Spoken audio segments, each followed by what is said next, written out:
Hello, Brian, and Hello, welcome Randy. and welcome to my show. For Thanks. those It's of great you to who be here. don't know who Brian White is, you have to have some kind of a new cold open, Brian. It's very important in the business to come up with something clever to keep people engaged. Interesting. Yeah. So next time I'll let you do it because that wasn't very clever or interesting. So It's anyway, on brand. so okay, okay, here's my brand right here. That's it. Not my humor. All right. While the focus, it says here on my script, of the serious investors at Tesla has shifted from, shifted to Robotaxi and Optimus. And these same serious spokespersons tell us that the unit volume of production is last year's story. We're not supposed to care anymore about how many cars we're building. But the reality is that every Tesla sold is a potential robotaxi, a potential 100 a month or more in FSD subscription money, because they could increase it, and or a potential sale of this 90% plus margin FSD at $8,000 or probably a lot more. So, Yes. so as not as unfashionable, is that a word? It's accurate. Okay, as it might seem to others, I want us to take a look at this rollout of the Juniper, the new version of the Model Y, which is already the Model Y is already the number one selling car of any kind in China, most of Europe, California, and some other major car markets. So talk to me. What are your impressions of the Juniper? It's exactly what we were expecting.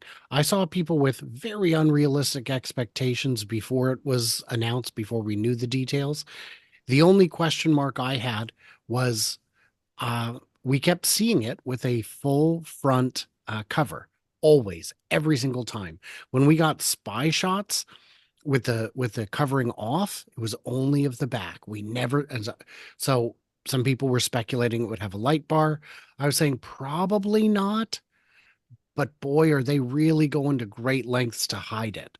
So it came out. It was everything I expected it to be. Some people thought it would have steer by wire, 48 volt or 800-volt architecture for the battery. It would have. One guy said, "Oh, if only it had adaptive suspension." It's too expensive, man. Gotta keep it reasonable. So this car will be slightly cheaper to build.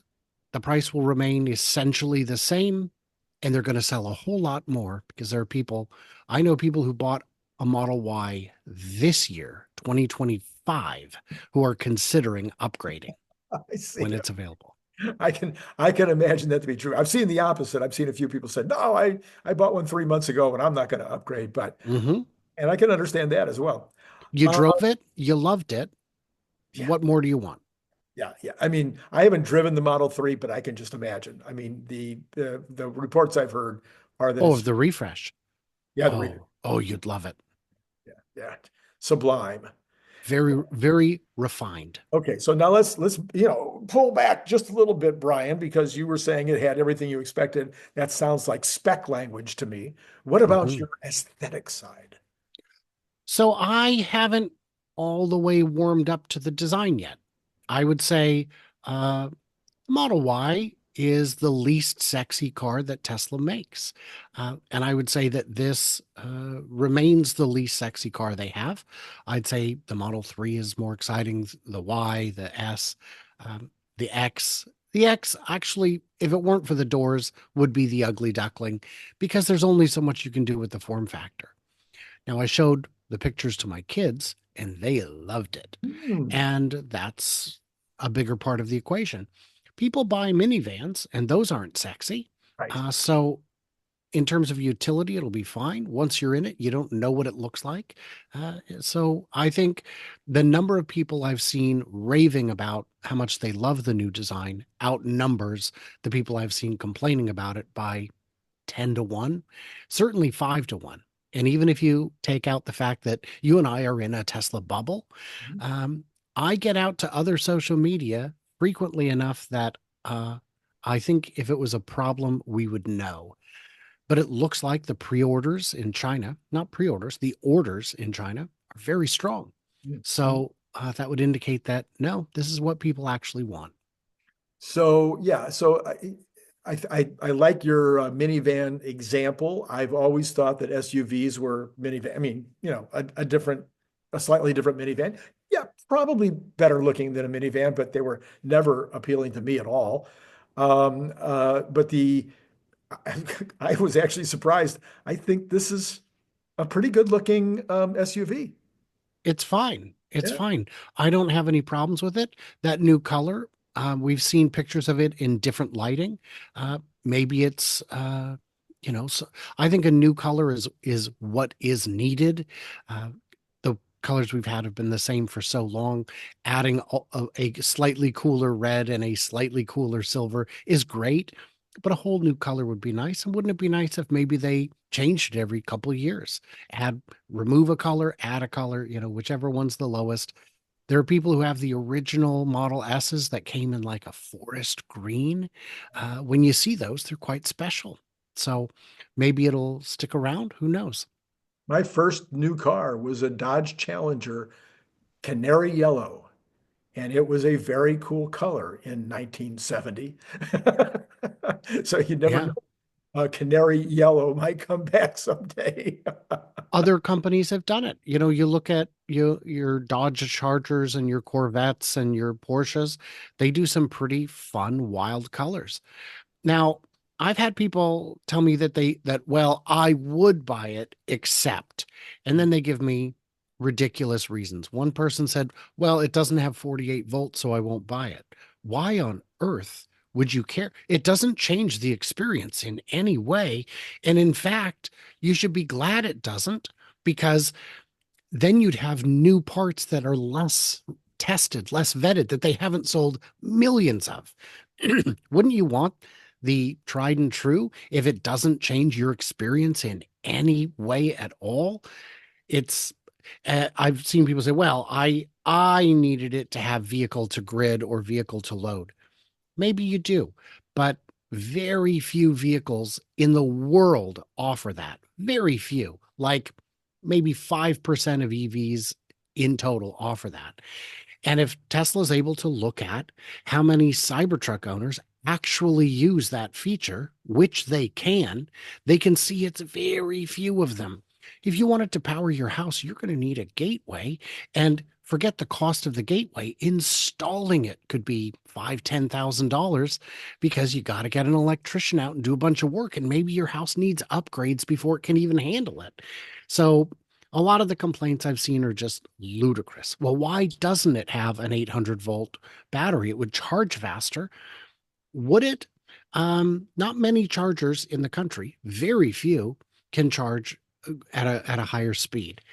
And then you would lose parts commonality with the Model 3. And now you have to have a whole separate set of battery packs. It doesn't fit with the objective. It would make it cost more. And the objective is, like you said, volume. Volume, volume, volume. Yeah, Yeah. absolutely. I was thinking the other day about, advantages of EVs and disadvantages of EVs. And I've got a couple of friends that are like, never buy an EV. I like my, ice car and the way it makes noises and things. And I had forgotten one of the big things that we have given up. We have given up getting a bunch of our friends around, hopping in the hood and staring at the engine. This is, That's true. we That's feel true. like You can, I mean, it has sections that open, but it's not the same. just not the same.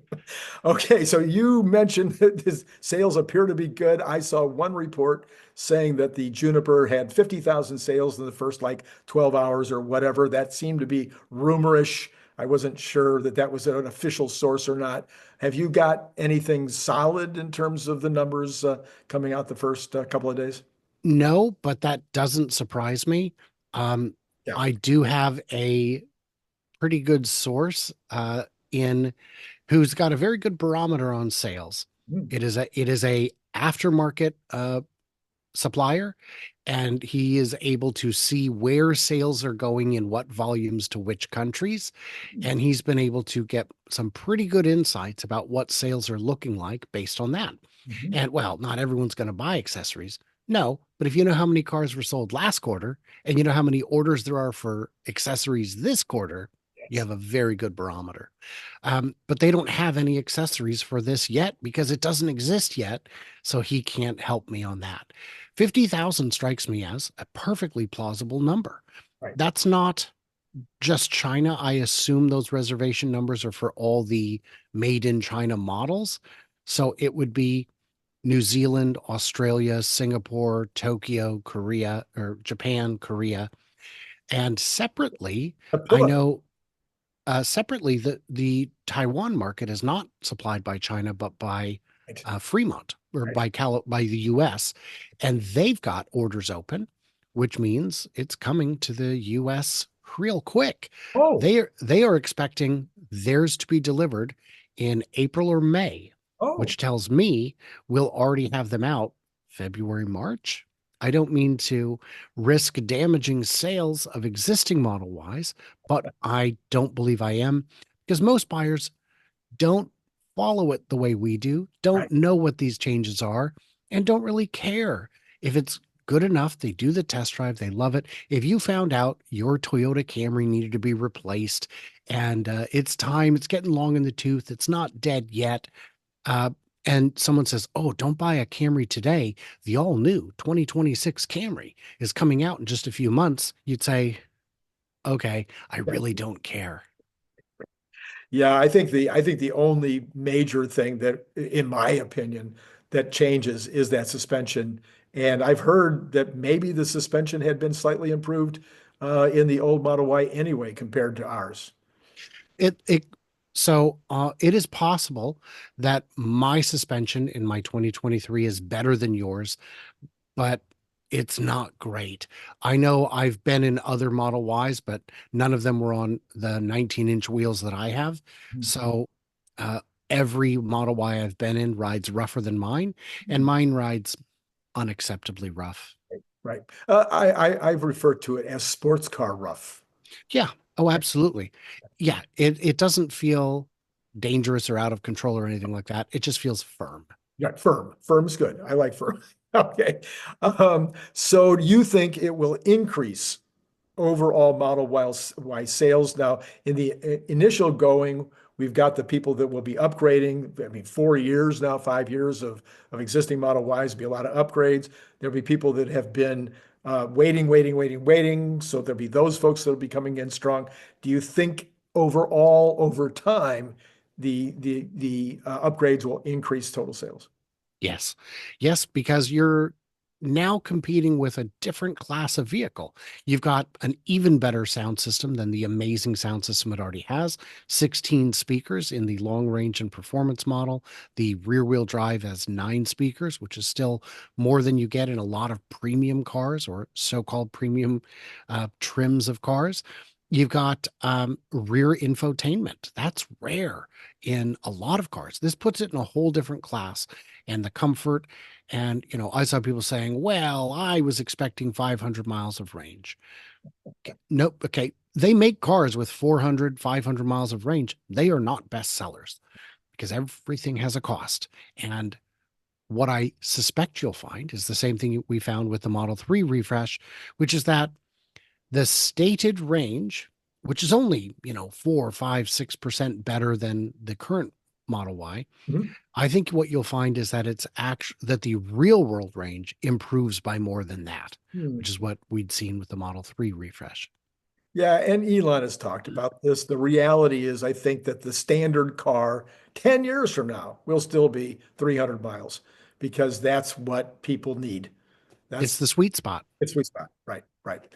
With all this excitement about the Juniper coming out, the Tesla stock has been down the last week or so.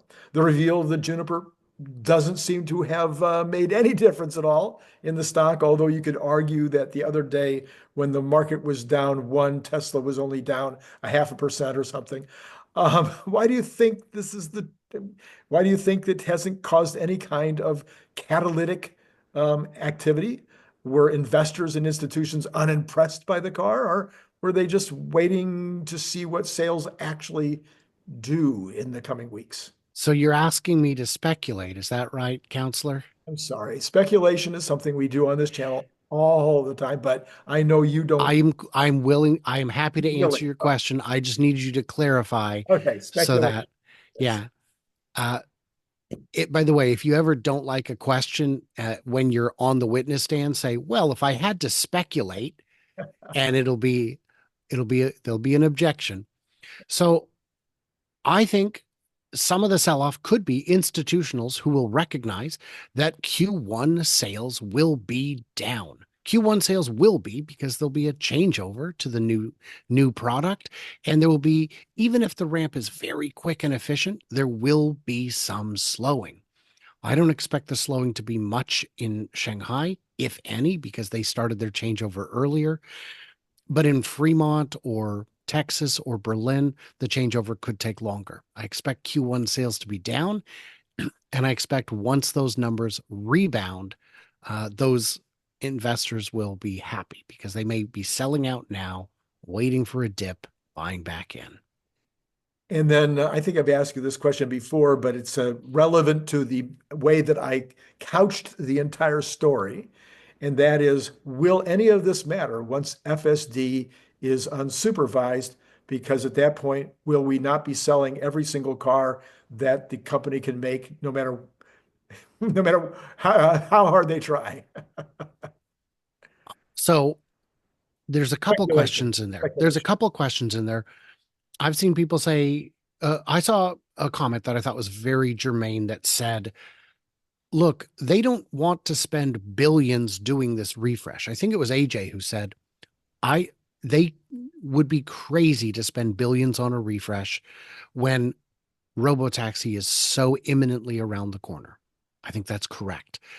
These cars, I believe, once the Robotaxi is out, the Cybercab is out, I believe Model Y will continue to sell because there are people who want to drive a car, and there are people who need more than two seats, and there are people who don't want to rent out their car. So I might as well get what I want, which is the ability to have a bunch of junk in the back or whatever. Things that the Cybercab may be less ideal for. So yeah, and the range alone, if you're doing a lot of road trips, you don't want to do them in a Cybercab. The range is not ideal for that purpose. So I think they will continue to sell gangbusters. Elon has said repeatedly, we could sell the cars at zero margin and still make a fortune because autonomy is coming. I wonder how true that is because they could have reduced prices. They've maintained high margins, even in the face of lagging sales. I mean, being down 1.1% is not the end of the world, but it is still down. And you have to wonder what the discussion was. I think Tesla's approach was the correct one. I could be wrong. So, yeah, I think uh, Robotaxi will change everything, but it won't change everything this year. Mhm. So I think we may see an uptick in adoption in the take rate. And like you said, even if it is just $100 a month. And I will share some additional speculation there. I think $100 is a sweet spot. Hmm. People like me can't afford more than $100 a month for a feature like that. Autopilot works so great. I'd be willing to do my own around town driving and just use the free version that I have for the highways. Yeah. I'd be okay with that. But what I think the compromise is, because well, what about the people who are using it as a business? They can afford more. I think the compromise is every month you get minutes, a bucket of minutes like you're on your old cell phone plan. And when you go over, let's say 1,000 miles a month on FSD, then it charges you more, a higher rate for the miles over and above that. Do I want to use FSD on a road trip? Yeah, if I'm doing thousands of miles in a month, yeah, I'll pay it that month, but I wouldn't pay it otherwise.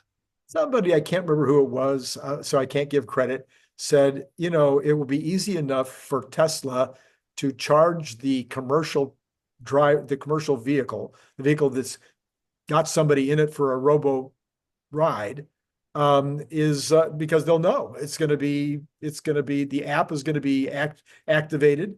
The car is going to be being driven with a passenger in the car or deadheading to the next passenger. So it is obvious that that is a commercial mile and they can charge accordingly. And so when that exact same person is using it for personal use, then Yeah, it's obvious it's being used for personal use and they don't charge that time. I think that's a smart point. If they just charge the regular 100 a month for just access, and then they don't need to put in a second tier because they're already charging for the ride, just lump it in with the price of the ride, call that good enough. Yeah, that made sense. I hope it wasn't you that I'm quoting because then, yeah, it No, wasn't. Okay, nope. so whoever that was, let me know, and next time I'll give you full credit. Anyway, Brian, were there any other aspects of the Juniper rollout that I might have missed here that Mm. on your hot list of thinking? No, I mean, it does have the blinker stock, which I think is fascinating. I Right, was just yeah, sure that that would be removed, right. but no, it is back, and I think that's fine. I I prefer having a blinker stock just because it's easier, but it will become increasingly irrelevant as Yes. today alone I did 2 drives from my house to Denny's and back, and didn't touch the wheel either drive Yeah. until I got to my house because it doesn't know where my house is for some reason. Yeah, I've got the same problem. It used to know where I lived. Well, it used And to know. oh yeah, oh, it used to know. And then when it went to version 12, it was like, I think you live in the alley. And Well, it'll drive me back there and just park right in the middle, blocking the whole thing. my home is apparently in a weird place because even FedEx sometimes can't figure it out. So and Uber drivers are like, which how they're looking because I'm on a corner and there's a reason it's kind of unclear as to which street it's located on because it's a townhouse where the part of the town there's a 2 unit townhouse. One part of the townhouse is on a different street, and I'm on this. So Oh, it makes it mm, really confusing, and so maybe that's why my car can't find it. But maybe 13 dash whatever will finally get it right. that's that's fun. Yeah. Okay. All right. Listen, we had a cold open. You have anything Very smart to cold. say for a cold close? No. No, nope, No. nope. You're on your own. I'm hanging out to dry. Well, I got a better tree than you. Yeah, but yours is all not lit up. That's true. That's true. I'll work on it. We'll see you. I don't, Electricity, Randy. It's the wave of the future. it's the wave of the future. Is it a wave? This has been great. Follow Brian.